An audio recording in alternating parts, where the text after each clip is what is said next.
Yes, hello every one. നമ്മൾ ഈ ക്ലാസ്സിൽ ഡിസ്കസ് ചെയ്യാൻ പോകുന്നത് ഒരു കമ്പനി ഒരു ഒരു സർട്ടൺ ബിസിനസ് ഒരു കമ്പനി ആയിട്ട് രജിസ്റ്റർ ചെയ്ത് കഴിഞ്ഞാൽ അതിന് ഇറ്റ് ഗെറ്റ് സർട്ടൺ ബെനിഫിറ്റ്സ് അല്ലെ. അത് സോൾ പ്രൊപ്പറേറ്റർഷിപ്പോ അല്ലെങ്കിൽ പാർട്ട്ണർഷിപ്പോ ആയ ഒരു ബിസിനസ്സിന് കിട്ടില്ല. അപ്പൊ അതെന്തൊക്കെയാണെന്ന് നമുക്ക് നോക്കാം. അതാണ് നമ്മൾ ഇന്നത്തെ ക്ലാസ്സിൽ ഡിസ്കസ് ചെയ്യാൻ പോകുന്നത്. That is advantages of incorporation as A company. Incorporation, അതാണ് നമ്മൾ ഇന്നത്തെ ക്ലാസ്സിൽ ഡിസ്കസ് ചെയ്യാൻ പോകുന്നത്. ഓക്കെ, വളരെ സിമ്പിൾ ആണ്. കുറെയൊക്കെ നമ്മൾ നേരത്തെ അതിന്റെ ക്യാരക്ടറിസ്റ്റിക്സ് പഠിച്ചല്ലോ അതിന് മുമ്പത്തെ ക്ലാസ്സിൽ. സെയിം സാധനം തന്നെ റിപ്പീറ്റിംഗ് ആണ്. But anyway you go through. So first advantage എന്ന് പറയുന്നത് കോർപ്പറേറ്റ് പേഴ്സണാലിറ്റി ആണ്. കോർപ്പറേറ്റ് പേഴ്സണാലിറ്റി എന്താണെന്ന് നമ്മൾ കഴിഞ്ഞ ക്ലാസ്സിൽ കൃത്യമായിട്ട് അതിന്റെ ക്യാരക്ടറിസ്റ്റിക്സ് പഠിക്കുമ്പോൾ പഠിച്ചാണ്. അത് തന്നെയാണ് ഇവിടെ വീണ്ടും നമുക്ക് പറയാനുള്ളൂ അല്ലെ. ഒരു പാർട്ട്ണർഷിപ്പ് ഫേം ആണെങ്കിൽ അതിന് ഒരു സെപ്പറേറ്റ് ആയിട്ടൊരു എക്സിസ്റ്റൻസ് ഇല്ല. അതിന് ഷെയർ ഹോൾഡേഴ്സ് തന്നെയാണ്. ഷെയർ ഹോൾഡേഴ്സും പാർട്ട്ണർഷിപ്പ് ഫേമും തമ്മിൽ സെപ്പറേഷൻ ഒന്നുമില്ല. പക്ഷെ ഒരു കമ്പനിയെ സംബന്ധിച്ചോളം ഒരു ഇറ്റ്സ് എ സെപ്പറേറ്റ് പേഴ്സൺ. ഒരു നിയമപരമായിട്ട് നമ്മൾ നോക്കുമ്പോൾ that is in the eyes of law. നമ്മൾ നിയമപരമായിട്ട് നോക്കുമ്പോൾ കമ്പനി എന്ന് പറയുന്നത് ഒരു സെപ്പറേറ്റ് പേഴ്സൺ ആണ്. Company is a separate person. ഇതാണ് ഒരു admission. It is different from its owners. അതായത് ഡിഫറെന്റ് ഫ്രം ഇറ്റ്സ് ഓണേഴ്സ് എന്ന് പറഞ്ഞാൽ ഷെയർ ഹോൾഡേഴ്സ്. ഷെയർ ഹോൾഡേഴ്സും ആയിട്ട് കമ്പനി ഡിഫറെന്റ് ആണ്. പക്ഷെ ഒരു പാർട്ട്ണർഷിപ്പ് ഫേം ഒക്കെ ആണെങ്കിൽ രണ്ട് പാർട്ട്ണർ ഉണ്ടാവും, രാമേട്ടനും പപ്പട്ടും ഉണ്ടാവും. അപ്പൊ ആ ഫേം എന്ന് പറഞ്ഞാൽ രാമേട്ടനും പപ്പട്ടും തന്നെയാണ്, അല്ലാണ്ട് പ്രത്യേകിച്ച് വേറെ ഒന്നും വരുന്നില്ല. പക്ഷെ കമ്പനി അങ്ങനെയല്ല. കമ്പനിയുടെ അതില് like share holders and company is different. അതായത് ഒരു ഫേം ആണെങ്കിലും സാധാരണ പാർട്ട്ണർഷിപ്പ് ഫേമോ സോൾ പ്രൊപ്പറേറ്റർഷിപ്പ് ഫേമൊക്കെ ആണെങ്കിൽ അതെന്ന് പറയുന്നത് അതിന്റെ പാർട്ട്നേഴ്സ് തന്നെയാണ്. പാർട്ട്ണർഷിപ്പ് ആണെങ്കിൽ പാർട്ട്നേഴ്സ് തന്നെയാണ്. പാർട്ട്ണർഷിപ്പില് ആ പാർട്ട്ണർഷിപ്പ് ഫേം എന്ന് പറഞ്ഞാൽ that is equal to its partners. പക്ഷെ ഒരു കമ്പനി എന്ന് പറഞ്ഞാൽ it is not equal to the share holders. Clear? ഒരു ഇൻകോർപ്പറേറ്റഡ് കമ്പനി എന്ന് പറയുന്നത് ഒരു ഡിസ്റ്റിങ് എൻറ്റൈറ്റി ആണ്. അതൊരു 1% കമ്പനി ആയിക്കോട്ടെ, ഒരാളുടെ ഒരു company 1% company company study later. ഒരു 1% കമ്പനി ആയാൽ പോലും അതിലൊരാളുണ്ടാവുള്ളൂ ഓണറായിട്ട്. പക്ഷെ എന്നാൽ പോലും കമ്പനിയും ആ ഓണറും സെപ്പറേറ്റ് ആണ്. ഓക്കെ, അത് നമ്മൾ Solomon and company limited case study കഴിഞ്ഞ ക്ലാസ്സിൽ നോക്കിയപ്പോൾ നിങ്ങൾക്ക് മനസ്സിലായിട്ടുണ്ടാവും അല്ലെ. എന്താ കോർട്ട് ആ കേസിൽ പറഞ്ഞത്? കോർട്ട് ആ കേസിൽ പറഞ്ഞത് company separate, members separate. So കമ്പനിയുടെ ബാധ്യത ഒരിക്കലും സോളമന്റെ ബാധ്യതയല്ല എന്ന് നമ്മൾ കഴിഞ്ഞ അതിൽ പറഞ്ഞു അല്ലെ. സോ എന്നാണോ ആ സർട്ടിഫിക്കറ്റ് ഓഫ് ഇൻകോർപ്പറേഷനിൽ മെൻഷൻ ചെയ്ത ഡേറ്റ്, ആ ഡേറ്റ് മുതൽ company comes into existence. അതിന് ആ ദിവസം മുതൽ അതിൻ്റെതായ സ്വന്തം പേര് കിട്ടും. It gets own name, company name, legal identity കിട്ടും, അതിൻ്റെതായ റൈറ്റ്സും ഡ്യൂട്ടീസും എല്ലാം കിട്ടും. ഓക്കെ, അതായത് from the date mention in the certificate നമ്മൾ ഇൻകോർപ്പറേറ്റ് ചെയ്യുമ്പോൾ എന്ത് കിട്ടും? സർട്ടിഫിക്കറ്റ് ഓഫ് ഇൻകോർപ്പറേഷൻ കിട്ടും. സർട്ടിഫിക്കറ്റ് ഓഫ് ഇൻകോർപ്പറേഷൻ കിട്ടും കമ്പനി ആയിട്ട് ഇൻകോർപ്പറേറ്റ് ചെയ്യുമ്പോൾ. ഓക്കെ, അപ്പൊ ആ ഡേറ്റ് മെൻഷൻ അതിൽ ഡേറ്റ് മെൻഷൻ ഉണ്ടാവും സർട്ടിഫിക്കറ്റ് ഓഫ് ഇൻകോർപ്പറേഷനിൽ. ആ ഡേറ്റ് മുതൽ കമ്പനിക്ക് എന്ത് കിട്ടും? ഇറ്റ്സ് ഓൺ നെയിം കിട്ടും. അതേപോലെ ലീഗൽ ഐഡന്റിറ്റി കിട്ടും. Legal identity. അതേപോലെ തന്നെ it has it's on rights and duties. Okay, കമ്പനിക്ക് എന്തൊക്കെ ചെയ്യാം? നമുക്കൊരു ഈ ഒരു അഡ്വാൻറ്റേജ് കൊണ്ട്, കമ്പനിയുടെ കോർപ്പറേറ്റ് പേഴ്സണാലിറ്റി അഡ്വാൻറ്റേജ് ഉള്ളതുകൊണ്ട് കമ്പനിക്ക് എന്തൊക്കെ ചെയ്യാം? ഒരു പ്രോപ്പർട്ടി ബൈ ചെയ്യാം, പ്രോപ്പർട്ടി സെൽ ചെയ്യാം, മണി ആൻഡ് അസറ്റ്സ് ഓൺ ചെയ്യാം, അതേപോലെ കോൺട്രാക്റ്റുകളിൽ ഏർപ്പെടാം, അതേപോലെ കേസ് ഫയൽ ചെയ്യാം, അതേപോലെ കമ്പനിക്കെതിരെയും കേസ് ഫയൽ ചെയ്യപ്പെടാം. Okay, so all these are done in the company's name, not owner's name. ഇത്രയും കാര്യങ്ങൾ നമ്മൾ പറയുന്ന പറഞ്ഞ എല്ലാ കാര്യങ്ങളും കമ്പനിയുടെ ഓണേഴ്സിന്റെ പേരിലല്ല, കമ്പനിയുടെ പേരിൽ തന്നെയാണ് ചെയ്യുന്നത്. ഉദാഹരണത്തിന് ഇപ്പൊ ഒരു രവി അനിൽ രണ്ടുപേരുണ്ടെന്ന് വെക്കാം. രവി ആൻഡ് അനിൽ, അവര് എന്ത് സ്റ്റാർട്ട് ചെയ്തു? ഒരു കമ്പനി സ്റ്റാർട്ട് ചെയ്തു, RA പ്രൈവറ്റ് ലിമിറ്റഡ്. രണ്ടുപേരുടെയും പേരിന്റെ ഫസ്റ്റ് ലെറ്റർ വെച്ചിട്ട് ഒരു കമ്പനി സ്റ്റാർട്ട് ചെയ്തു. ഒരു കമ്പനി എന്നിട്ടൊരു ബിൽഡിംഗ് വാങ്ങിച്ചു. ആ ബിൽഡിങ്ങിന്റെ ഓണർ ആരാണ് ശരിക്കും? Owner is RA private limited. അല്ലാതെ രവിയോ അനിലോ അല്ല ആ ബിൽഡിങ്ങിന്റെ ഓണേഴ്സ്. ക്ലിയർ? ഓക്കെ, ഇത്രയും അതില് നമുക്ക് ആദ്യത്തെ അഡ്വാൻറ്റേജ് ആയിട്ട് ഇത്രയും നമുക്ക് പറയാം. നിങ്ങളുടെ മോഡൽ ബുക്കിലുണ്ട്, കൃത്യമായിട്ട് നിങ്ങൾക്ക് അത് വായിച്ചും കൂടി നോക്കാം. നൗ സെക്കൻഡ് അഡ്വാൻറ്റേജ്, ഇത് നമ്മൾ ക്യാരക്ടറിസ്റ്റിക്സ് ആയിട്ട് പഠിച്ചാണ്. ഓൾറെഡി യു നോ ദിസ് അല്ലെ. ഇത്ര സിമ്പിൾ ആണ് നോക്കുക, എല്ലാം റിപ്പീറ്റ് ആയിട്ട് വരികയാണ് അല്ലെ. Limited liability.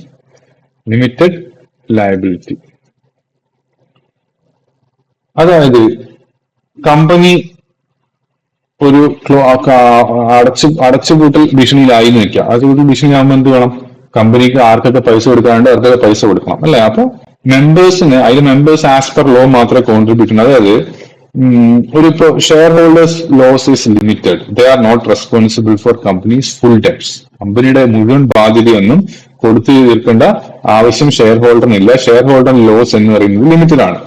ഒരു അയാൾ വാങ്ങിച്ച ഷെയർസിന്റെ പൈസ എത്രയാണോ അത് മാത്രമാണ് അയാൾക്ക് നഷ്ടപ്പെടുന്നത്. ചിലപ്പോ ഇപ്പൊ ഉദാഹരണത്തിന് ഇപ്പോ നിങ്ങളൊരു 100 രൂപയ്ക്ക് ഷെയർ വാങ്ങിച്ചു, അതിൽ 50 രൂപയെ കൊടുത്തിട്ടുള്ളൂ. അപ്പൊ കമ്പനി വൂണ്ടപ്പ് ചെയ്യുമ്പോൾ എന്ത് ചെയ്യണം? ആ ബാക്കി 50 കൂടി നിങ്ങൾക്ക് കൊടുക്കേണ്ടി വന്നേക്കാം. അപ്പൊ നിങ്ങളുടെ ലോസ് പറയുന്നത് അപ്പൊ 50 രൂപ മാത്രമാണ്. ഇനി നിങ്ങൾ 100 രൂപയുടെ ഷെയർ വാങ്ങിച്ചു, 100 രൂപയും കൊടുത്തു കഴിഞ്ഞു. അപ്പൊ ഇനി നിങ്ങൾ വീണ്ടും ഒന്നും കൊടുക്കേണ്ടതില്ല. പക്ഷെ നിങ്ങൾ അടച്ച 200 രൂപ ചിലപ്പോൾ പോയേക്കാം. സോ ആ ലോസ് ഉണ്ട്, ലോസ് ഇല്ല എന്നല്ല പറയുന്നത്, ബട്ട് ലോസ് ഇസ് ലിമിറ്റഡ് എന്നാണ് പറയുന്നത്. ലിമിറ്റഡ് ലയബിലിറ്റി ആണ്. ഓക്കെ, ഇതാണ് അതിൽ പറയുന്നത്. ഇപ്പൊ നിങ്ങളൊരു കമ്പനിയില് സേ 1 lakh rupees ഇൻവെസ്റ്റ് ചെയ്തു. ഓക്കെ, 1 lakh rupees ഇൻവെസ്റ്റ് ചെയ്തു. ആ കമ്പനിയുടെ ലോസ് എന്ന് പറയുന്നത് 10 ലക്ഷം ആണെന്ന് വയ്ക്കുക. 10 lakhs ആണ് അതിന് വന്ന ലോസ്. അപ്പോ അത് 10 lakhs ലോസ് പറഞ്ഞാൽ ഇതുവരെ ക്രെഡിറ്റേഴ്സിന് പൈസ കൊടുക്കാനുണ്ടാവും അല്ലെ. അപ്പൊ ക്രെഡിറ്റേഴ്സിന് ഒരിക്കലും നിങ്ങളുടെ വന്നിട്ട് 10 ലക്ഷം രൂപ ചോദിക്കാൻ കഴിയില്ല. കാരണം your loss is limited to this 1 lakh which you paid. Okay, അത് മാത്രമേ നിങ്ങളുടെ ഉള്ളൂ. സോ ഇതുകൊണ്ട് തന്നെ കൂടുതൽ ആൾക്കാരിനെ എൻകറേജ് ചെയ്യും ഇൻവെസ്റ്റ് ചെയ്യാൻ വേണ്ടിയിട്ട്. അതേപോലെ തന്നെ പേഴ്സണൽ ലോസിന്റെ ഒരു പേടിയും ഇല്ലാതാക്കും. ഇതൊക്കെയാണ് ഇതൊരു അഡ്വാൻറ്റേജ് ആണ് ഇത് പറയുമ്പോൾ. ഓക്കെ, ഇതൊക്കെ സെയിം നമ്മൾ കഴിഞ്ഞ ക്ലാസ്സിൽ പഠിച്ച same thing I M again repeating അല്ലേ ഉള്ളൂ.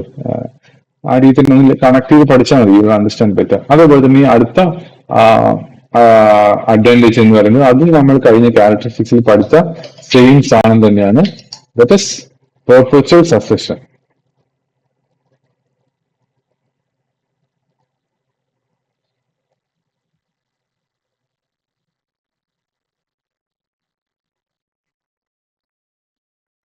ഒരു ഇൻകോർപ്പറേറ്റഡ് കമ്പനിക്ക് പെർപെച്വൽ സക്സഷൻ അറിയാം അല്ലെ. നിങ്ങൾക്കറിയാം company has continuous existence, it does not die like humans. അതാണ് പെർപെച്വൽ സക്സഷൻ എന്ന് പറഞ്ഞാൽ. കണ്ടിന്യൂസ് ആയിട്ടുള്ള എക്സിസ്റ്റൻസ് ഉണ്ട്. കമ്പനി ഹാസ്, നമ്മൾ കഴിഞ്ഞ ക്ലാസ്സിൽ ഡിസ്കസ് ചെയ്താണ്, അതുകൊണ്ട് കൂടുതൽ ഡീറ്റെയിൽ പോണോ? Company has continuous existence. അത് ഹ്യൂമൻസിനെ മാതിരി ഡയറ്റില്ല. Even if shareholders change, company remains the same. Shareholders ഒക്കെ മാറിക്കൊണ്ടേയിരിക്കും അല്ലെ, പക്ഷെ കമ്പനി ഒരിക്കലും മാറില്ല. അതേപോലെ തന്നെ ഇപ്പൊ ഒരു ഷെയർ ഹോൾഡർ മരണപ്പെടുകയോ അല്ലെങ്കിൽ ബാങ്ക്രപ്റ്റ് ആവുകയോ ചെയ്താലും company continues, business is not affected. അത് മരണപ്പെട്ടാലും അതേപോലെ തന്നെ അയാൾ പാപ്പറായി പോയാലും ഒന്നും കമ്പനിനെ അഫക്ട് ചെയ്യുന്നില്ല. ഉദാഹരണത്തിന് ഒരു കമ്പനി ABC ലിമിറ്റഡ് എന്ന് പറഞ്ഞൊരു കമ്പനി, ABC ലിമിറ്റഡ് എന്ന് പറഞ്ഞൊരു കമ്പനി, ABC ലിമിറ്റഡ്. അതിനൊരു 5 ഷെയർ ഹോൾഡേഴ്സ് ഉണ്ടെന്ന് വെക്കാം. A ഉണ്ട്, B ഉണ്ട്, C ഉണ്ട്, D ഉണ്ട്. ഈ 5 ഷെയർ ഹോൾഡേഴ്സ് എന്ന് വെക്കാം. പെട്ടെന്ന് C മരണപ്പെട്ടു. എന്ത് സംഭവിക്കും? ഈ Cന്റെ shares will be transferred to the legalisers. അതായത് അനന്തരാവകാശികൾക്ക് Cന്റെ ഷെയർസ് ട്രാൻസ്ഫർ ചെയ്യപ്പെടും. അയാളുടെ മക്കള്, അതേമാതിരി ഭാര്യ, അങ്ങനെയുള്ള ആൾക്കാർക്ക് അത് ഷെയർ ട്രാൻസ്ഫർ ചെയ്തിട്ട് ബിസിനസ് കണ്ടിന്യൂസ് നോർമലി, ഒന്നും സംഭവിക്കില്ല. C മരണപ്പെട്ടാലും ബിസിനസ് കണ്ടിന്യൂസ് നോർമലി. ഇനി ഇവരെല്ലാരും കൂടി ഒരു ട്രിപ്പ് പോവുകയാണ്, 5 പേരും കൂടി, ഒരു ആക്സിഡന്റ് പറ്റി, 5 പേര് മരണപ്പെട്ടു, എന്നാലും കമ്പനി കണ്ടിന്യൂസ്, കമ്പനി നിൽക്കുന്നില്ല. ഓക്കെ, ദാറ്റ് ഇസ് ഇപ്പൊ C മരണപ്പെടുമ്പോൾ ലീഗലൈസിന് ട്രാൻസ്ഫർ ചെയ്തിട്ട് മക്കളും മരുമക്കൾക്കൊക്കെ ഷെയർ ട്രാൻസ്ഫർ ചെയ്യും, കമ്പനി ഗോസ് ആണ്. ഇത്രേ ഉള്ളൂ, സിമ്പിൾ. ഇനി അടുത്ത ഒരു അഡ്വാൻറ്റേജ് ആണ് ട്രാൻസ്ഫറബിൾ ഷെയർസ്. ഇത് നമ്മൾ ക്യാരക്ടറിസ്റ്റിക്സിൽ പഠിച്ചാണ്, എല്ലാം സെയിം തന്നെയാണ് അഡ്വാൻറ്റേജ് വരുന്നത് അല്ലെ. ട്രാൻസ്ഫറബിൾ ഷെയർസ്,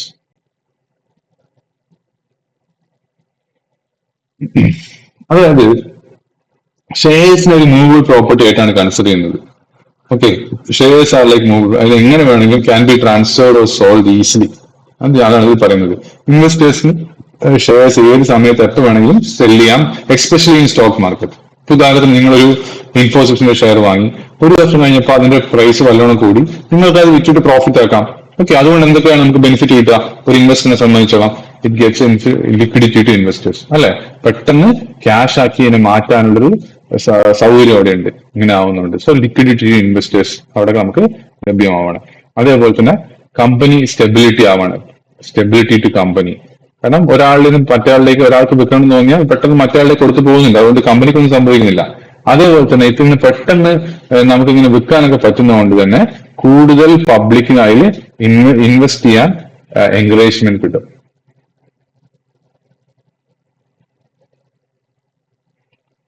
ഓക്കെ, ഇത്രയാണ് നമ്മൾ ട്രാൻസ്ഫറബിൾ ഷെയർസിന്റെ കാര്യത്തിൽ പറയാനുള്ളത്. അത് സെയിം തന്നെ നമ്മൾ ക്യാരക്ടറിസ്റ്റിക്സിൽ പഠിച്ച അതേ തന്നെ. മെയിൻ കാര്യം എന്ന് വെച്ചാൽ പെട്ടെന്ന് ഇൻവെസ്റ്റേഴ്സിനെ പെട്ടെന്ന് വിറ്റ് ക്യാഷ് ആക്കാം. അതുകൊണ്ട് ലിക്വിഡിറ്റി ഒരു പ്രശ്നമല്ല. അതായത് ഒരാൾ വിറ്റ് വേറൊരാൾ വാങ്ങാൻ എളുപ്പത്തിലുണ്ടാവും. അപ്പൊ കമ്പനിക്ക് സ്റ്റെബിലിറ്റി കിട്ടുന്നുണ്ട്. ഒബ്വിയസ്ലി ഇത് പെട്ടെന്ന് നമുക്ക് എന്തെങ്കിലും ആവശ്യം വന്നാൽ പെട്ടെന്ന് ക്യാഷ് ആക്കാൻ പറ്റും എന്നൊരു ഒരു എന്താ പറയാ ഒരു അഡ്വാൻറ്റേജ് അവിടെ ഉള്ളതുകൊണ്ട്, ബട്ട് പബ്ലിക് പെട്ടെന്ന് അതിൽ ഇൻവെസ്റ്റ് ചെയ്യാൻ ആൾ തയ്യാറാവും. ഓക്കെ, ഇനി അടുത്ത ഒരു അഡ്വാൻറ്റേജ്, അതും നമ്മൾ ക്യാരക്ടറിസ്റ്റിക്സിൽ പഠിച്ചാണ്, സെപ്പറേറ്റ് പ്രോപ്പർട്ടി.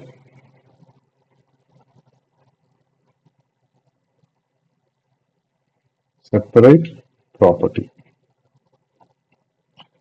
അത് നമ്മൾ ഓൾറെഡി പഠിച്ചാണ്, അല്ലെ? കമ്പനി എന്ന് പറഞ്ഞാൽ ഒരു legal entity, separate legal entity ആണ്. കമ്പനിക്ക് പ്രോപ്പർട്ടി ഓൺ ചെയ്യാം സ്വന്തം പേരിൽ. അത് members do not own company property. Okay, അതായത് ഈവൻ മെജോറിറ്റി ഷെയർ ഹോൾഡർ, ഇപ്പൊ ഒരാൾക്ക് 90% ഷെയർ ഹോൾഡിംഗ് ഒരു പെർട്ടിക്കുലർ കമ്പനി ഉണ്ടെന്ന് വെക്കാം. അങ്ങനെ എന്നിരുന്നാൽ പോലും ആ കമ്പനിയുടെ പ്രോപ്പർട്ടി കമ്പനി തന്നെയാണ്, അത് ഇയാളുടെ ആണെന്ന് 90% ഉള്ള ആളുടെ ആണെന്ന് പറയാൻ ഒരിക്കലും കഴിയില്ല. ഓക്കെ, അതാണ് പറയുന്നത്. Company is the real owner of the property. Directors അല്ലെങ്കിൽ ഷെയർ ഹോൾഡേഴ്സ് എന്ത് ചെയ്യും? They only manage. അവർ ഒരിക്കലും കമ്പനിയുടെ പ്രോപ്പർട്ടി ഓൺ ചെയ്യില്ല. കമ്പനിയുടെ പ്രോപ്പർട്ടി മാനേജ് ചെയ്യുന്നത് ഒരു ഹ്യൂമൻ അല്ലല്ലോ കമ്പനി എന്ന് പറയുന്നത്. സോ അതുകൊണ്ട് അത് മാനേജ് ചെയ്യുന്നത് ചിലപ്പോൾ ഡയറക്ടേഴ്സോ ഷെയർ ഹോൾഡേഴ്സോ ആയിരിക്കും, പക്ഷെ അതിന്റെ ഓണേഴ്സ് അവിടെ അല്ല എന്നുള്ളതാണ് ഇതിൽ വരുന്ന കാര്യം. ഓക്കെ, അപ്പൊ അതുകൊണ്ട് തന്നെ ഡയറക്ടേഴ്സിന് ഒരിക്കലും കമ്പനി മണി പേഴ്സണൽ യൂസിന് ഉപയോഗിക്കാൻ പറ്റില്ല. Property in the sense money എല്ലാം വരില്ല. This is actually misappropriation. Okay, ഇനി അടുത്ത ഒരു അഡ്വാൻറ്റേജ് ആണ് capacity to sue. Capacity to sue എന്ന് പറഞ്ഞാല് company can file cases and also company can face cases. അതായത് കമ്പനിക്ക് വേറൊരാളുടെ, ഇപ്പൊ ഒരു കമ്പനി ഒരാൾക്ക് പ്രൊഡക്റ്റ് വിറ്റു, അവർ തിരിച്ച് പൈസ കൊടുത്തില്ല. സോ കമ്പനിക്ക് തന്നെ ഈ വിറ്റ ആളുടെ പേരിൽ കേസ് കൊടുക്കാം. അത് അതിന്റെ കമ്പനിയുടെ ഷെയർ ഹോൾഡേഴ്സിന്റോ അല്ലെങ്കിൽ മാനേജിംഗ് പാർട്ട്നേഴ്സിന്റെ മാനേജിംഗ് ഡയറക്ടറിന്റെ പേരിലോ MD പേരിലോ കൊടുക്കേണ്ട ആവശ്യം കമ്പനിക്ക് തന്നെ കൊടുക്കാം. ഓക്കെ, അതേപോലെ തന്നെ ഇനി ഇപ്പൊ കമ്പനിക്ക് ഒരു സപ്ലയർ ഉണ്ടെന്ന് വെക്കാം, റോ മെറ്റീരിയൽ സപ്ലൈ ചെയ്യാണ്, പക്ഷെ തിരിച്ച് കമ്പനി പൈസ കൊടുത്തില്ല. അപ്പം സപ്ലയറിന് നേരെ കമ്പനിയുടെ പേരിൽ തന്നെ കേസ് കൊടുക്കുക. ഈ കമ്പനിയുടെ MDയുടെയോ ഷെയർ ഹോൾഡേഴ്സിന്റെ പേരിൽ അല്ല കേസ് കൊടുക്കേണ്ടത്. So this is an advantage. Okay, managing director and directors are not liable to be sued for dues against a company. അതൊക്കെ അഡ്വാൻറ്റേജ് അല്ലേ? മാനേജിംഗ് ഡയറക്ടർ MDയോ അല്ലെങ്കിൽ ഡയറക്ടേഴ്സിന്റെ പേരിൽ കേസ് വരില്ല, കമ്പനി എന്തെങ്കിലും തെറ്റ് ചെയ്താൽ കമ്പനിയുടെ പേരിലാണ് കേസ് വരിക. Okay, legal action is against the company, not against the directors personally. ചില കേസിൽ, സ്പെഷ്യൽ കേസിൽ പേഴ്സണലി വരും ഡയറക്ടേഴ്സിന്റെ കേസ്. അത് നമുക്ക് പിന്നീട് എക്സിക്യൂട്ടീവ് ലെവലൊക്കെ നോക്കുമ്പോൾ പഠിക്കുന്നില്ല. ഇപ്പൊ നമ്മൾ ഇങ്ങനെ മനസ്സിലാക്കിയാൽ മതി. കമ്പനിക്ക് പേരിൽ കേസ് വിടുക. ചില കേസിൽ എക്സംഷൻസ് ഉണ്ട്, ആ കമ്പനിയുടെ ഡയറക്ടേഴ്സിന്റെ പേരിൽ കേസ് വരുന്ന സിനാരിയോസ് ഉണ്ട്. Okay good. ഇനി അടുത്ത ഒരു അഡ്വാൻറ്റേജ് ആണ് ഫ്ലെക്സിബിലിറ്റി ആൻഡ് ഓട്ടോണോമി.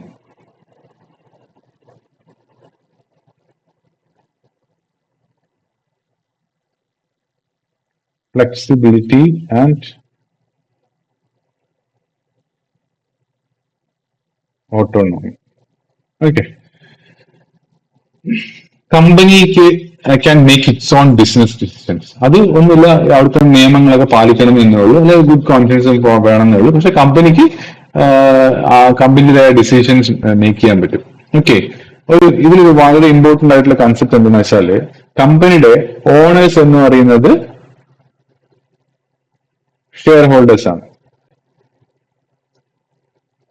പക്ഷെ കമ്പനിയുടെ കൺട്രോളേഴ്സ് എന്ന് പറയുന്നത് ഡയറക്ടേഴ്സ് അല്ലെങ്കിൽ KMP. KMP എന്താന്ന് നമുക്ക് നോക്കാം. Okay, so this shows that owners and management are separate. Manage ചെയ്യാൻ വേണ്ടിയിട്ട് പ്രൊഫഷണൽ മാനേജ്മെന്റ്, ഡയറക്ടേഴ്സ് ഒക്കെ പ്രൊഫഷണൽസ് ആയിരിക്കും. അതുകൊണ്ട് ഓണേഴ്സ് അല്ല മാനേജ് ചെയ്യുന്നത്, ഓണേഴ്സ് ആയിട്ടിരിക്കും. പക്ഷെ മാനേജ് ചെയ്യുന്നത് കൺട്രോളേഴ്സ് ആണ്, ദാറ്റ് ഈസ് ഡയറക്ടേഴ്സ് അല്ലെങ്കിൽ KMP ആണ്. So there is A professional management, അതേപോലെ ബെറ്റർ എഫിഷ്യൻസിയും അവിടെ ഈ ഒരു കാര്യത്തിൽ ബിസിനസ്സിൽ വരികയാണ്. ഈ KMP എന്ന് പറഞ്ഞാൽ കീ മാനേജറിയൽ പേഴ്സണൽസ് ആണ്. അതൊരു CEO, managing director, manager. KMP means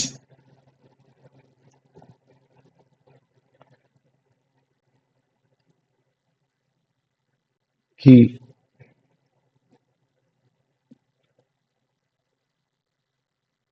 managerial person. Okay, CEO, managing director, manager, company secretary, whole time director, chief CFO, ഇതൊക്കെ നമുക്ക് ഒരു KMP ആയിട്ട് വരാം. അപ്പൊ അങ്ങനെ വരുമ്പോൾ ഇവരൊക്കെ ആയിരിക്കും ഗവേണൻസ് കൺട്രോൾ നടക്കുന്നത്. അതുകൊണ്ട് തന്നെ clear responsibility, better governance and transparency in company management ഉണ്ടാവും. സോ ഇതൊരു പ്ലസ് ആയിട്ട് നമുക്ക് കൂട്ടാം. സോ ഇത്രയാണ് നമുക്ക് അഡ്വാൻറ്റേജിൽ പറയാൻ പറ്റുന്നത്. സോ ഇന്നൊരു MCQ ചോദിക്കണ്ടേ, നോക്കട്ടെ. Let me try for one MCQ. എന്താണ് MCQ നോക്കാം. ഓക്കെ, ഒരു MCQ എടുക്കാം. ഉത്തരം കമന്റ് ബോക്സിൽ തരണേ. Transferability of shares mainly provides. Transferability of shares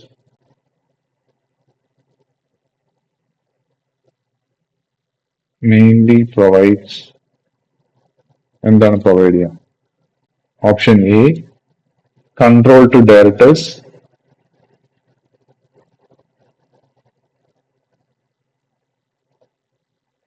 Option B, liquidity to investors. Liquidity to investors. Space വരുന്നല്ലേ. Option C is unlimited liability.